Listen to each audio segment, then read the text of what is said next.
Cukup Rasulullah sallallahu alaihi wasallam bersabda di hadis yang sahih, "Man shalla al-fajr fi jama'ah fa ka'annama qama al-laila kullahu."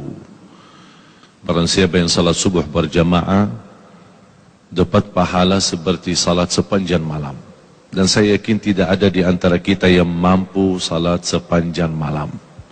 Tapi dengan ikut salat subuh berjamaah dapat pahala sepanjang malam.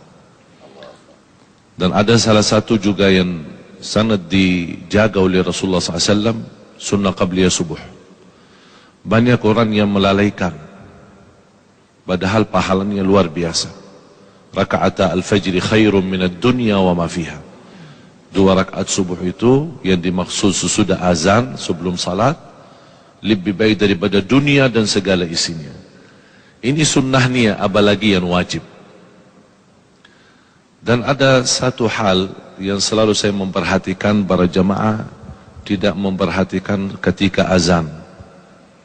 Muazzin berazan, banyak yang sibuk megang HP-nya atau sibuk berbicara dengan temannya atau diam di tempat di masjid tapi tidak mengikuti muazzin. Padahal ada hadis yang menjaminkan kita mendapatkan ampunan dosa, sebagaimana yang diriwayatkan Imam Muslim, khususnya ketika muazzin berkata asyhadu an la ilaha illallah wa asyhadu anna Muhammad Rasulullah, kita menjawab wa ana asyhadu an la ilaha illallah wahdahu la syarikalah wa asyhadu anna Muhammadan abduhu wa rasuluh raditu billahi rabba wa bi Muhammadin nabiyya wa bil islami dina. Beda sama yang kita kenal, raditu billahi rabban wa bil islami dinan wa bi Muhammadin nabiyya, itu biasa, itu zikir biasa. Tapi yang kalau dalam azan ketika muazzin selesai kalimat syahadat sebelum masuk hayya 'alas salat, ini hadis diriwayatkan Imam Muslim. Sebelum masuk kepada hayya 'alas salat, kita langsung berkata, artinya wa aku bersaksikan, wa ana asyhadu an la ilaha illallah wahdahu la syarikalah wa asyhadu anna Muhammadan abduhu wa rasuluh raditu billahi rabba wa bi Muhammadin nabiyya wa bil islami dina. Terbalik, ghufira lahu ma taqaddama min dhanbih, diampuni oleh Allah Subhanahu wa taala dosa lalu.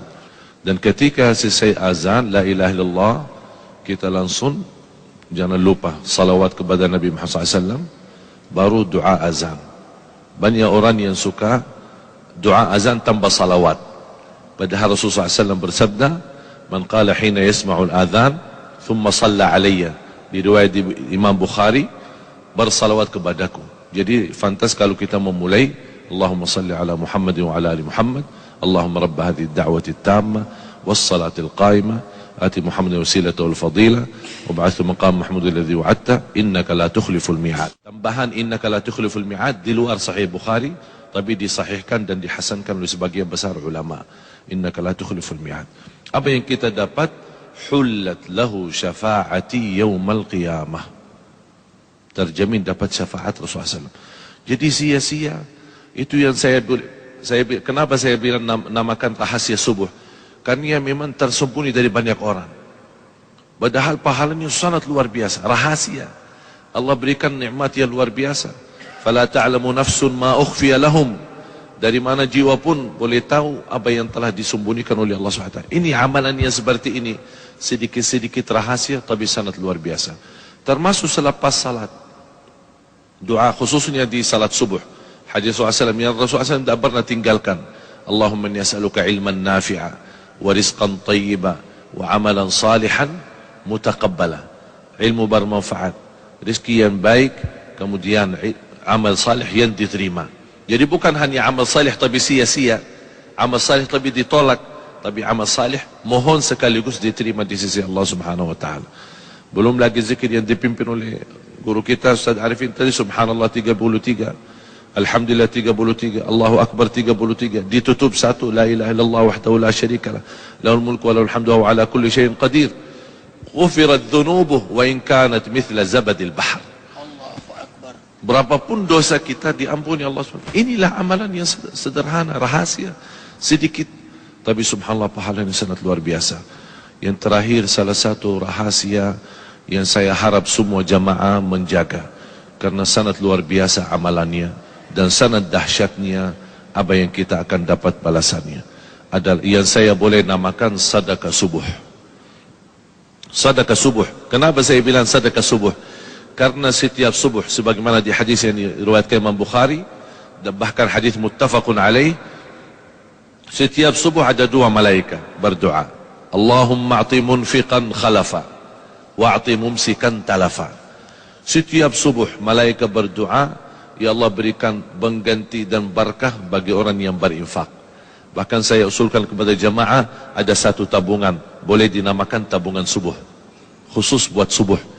Wallahi demi Allah jamaah sekalian, tidak ada yang menjaga amalan ini secara rutin. Berapapun dia isi tidak masalah, tapi rutin. Istri bunia, bapa bunia, anak bunia, cucu bunia, supir kita bunia, pembantu kita sudah bunia, masing-masing bunia satu. Biasakan mereka mengisi tabungannya di setiap lepas subuh, karena di situ dapat doa malaikat. Bukan hanya doa malaikat, bahkan ada lagi doa Nabi Muhammad SAW. Burika li ummati fi bukuriha. Di riwayat lain, Allahumma barik li ummati fi bukuriha. Berkahi. Saya kenal satu orang punya hutan, Allah Maha tahu bagaimana besarnya hutannya. Saya berikan itu amalan, tolong jaga. Subhanallah, Allah berikan banyak kemudahan sampai dia bisa tuntas dan lunas utangnya. Luar biasa amalan sedekah subuh menjadi salah satu amalan yang rutin, walaupun sedikit-sedikit tapi istiqamah. Karena Allah paling cinta amalan hamba sedikit-sedikit tapi istiqamah. Sedekah itu di situ akan disertai doa malaikat. Allahumma a'ti munfiqan khalafan. Itu yang harus kita selalu hadirkan, bukan hanya menjadi sebuah kebiasaan, tapi menghayati luar biasa. Di situlah akan terasa perubahan. Tidak sampai 1 minggu 2 minggu Anda akan banyak merasa banyak perubahan luar biasa. Dari segi rizki, dari segi ketenangan, dari segi fikiran, bahkan dari segi ibadah. Begitu luar biasa sahabat Rasulullah SAW. Seperti Abu Bakar radhiyallahu anhu, bagaimana Rasulullah SAW bertanya, siapa yang bersedekah subuh ini? Abu Bakar jawab saya. Siapa yang silaturahim orang sakit? Jawab Abu Bakar saya. Siapa yang...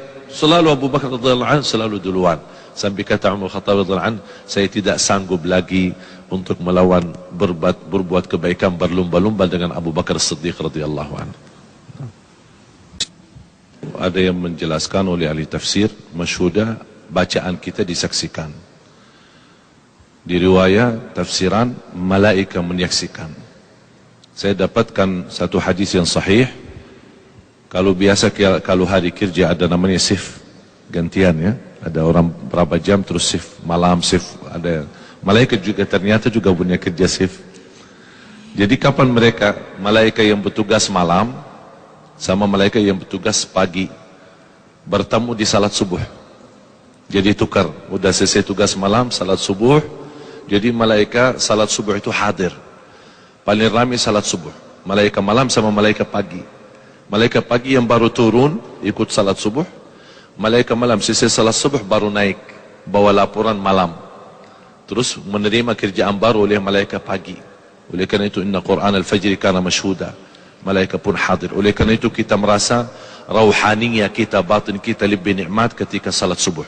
Dan saya ingin lain kali kalau imam salat subuh tolong lebih panjang lagi biar kita bisa nikmat.